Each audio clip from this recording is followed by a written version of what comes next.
ভালোবাসা। কেউ বলে এটা হৃদয়ের ব্যাপার, কেউ বলে এটা স্বর্গীয়। কিন্তু আপনি কি জানেন, প্রেমে পড়া থেকে শুরু করে হার্ট ব্রেক পর্যন্ত পুরো বিষয়টা আসলে আপনার ব্রেনের একটা বিশাল কেমিক্যাল লোচা? আজকের ভিডিওতে আমরা দেখব ভালোবাসার এই রোলার কোস্টার রাইডে আমাদের মস্তিষ্ক পর্দার আড়াল থেকে কিভাবে কলকাঠি নাড়ে। মোহ বা শুরুর উন্মাদনা, ইনফ্যাচুয়েশন। কল্পনা করুন আপনি নতুন কারো প্রেমে পড়েছেন। সারাক্ষণ তাকে নিয়ে দিবা স্বপ্ন দেখছেন, ফোনের নোটিফিকেশন চেক করছেন। সাইকোলজিতে একে বলা হয় প্যাশনেট লাভ। এই সময় আপনার ব্রেনের ভিটিএ, ভেন্ট্রাল টেগমেন্টাল এরিয়া অংশটি পাগলের মতো কাজ শুরু করে।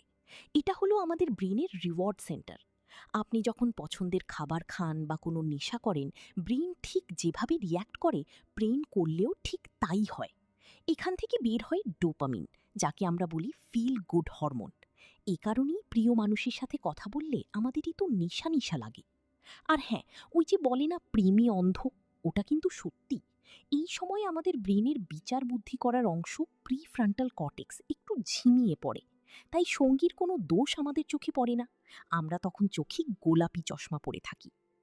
মায়া এবং গভীর বন্ধন, অ্যাটাচমেন্ট।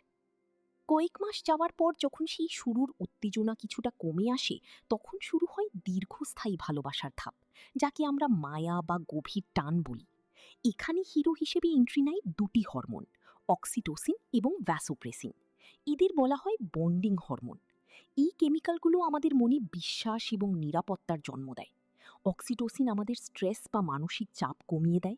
এই জন্যই প্রিয় মানুষের পাশে বসলে বা হাত ধরলে নিমেষেই সব ক্লান্তি দূর হয়ে যায়।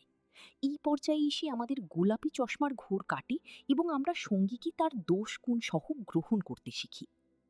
মন ভাঙার যন্ত্রণা, হার্টব্রেক। কিন্তু হুট করে যদি সম্পর্কটা ভেঙে যায়, তখন কেন আমাদের বুকে সত্যি সত্যি ব্যথা অনুভূত হয়?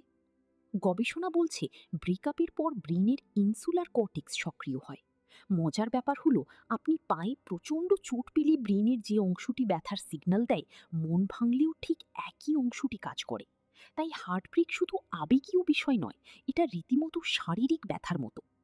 এই সময় আমাদের ব্রেন ড্রাগ অ্যাডিক্টদের মতো আচরণ করে। প্রিয় মানুষের পুরনো ছবি দেখলে সেই ভিটিএ আবার হাহাকার করে ওঠে। মন বারবার তার কাছে ফিরে যেতে চায়। আর স্ট্রেস হরমোনের কারণে আমাদের রাতের ঘুম হারাম হয়ে যায়। রিকাভারি বা সামলে ওঠা। তবে আশার কথা হলো, আমাদের ব্রেন যেমন কষ্ট দিতে জানে, তেমন সারিয়ে তুলতেও জানে।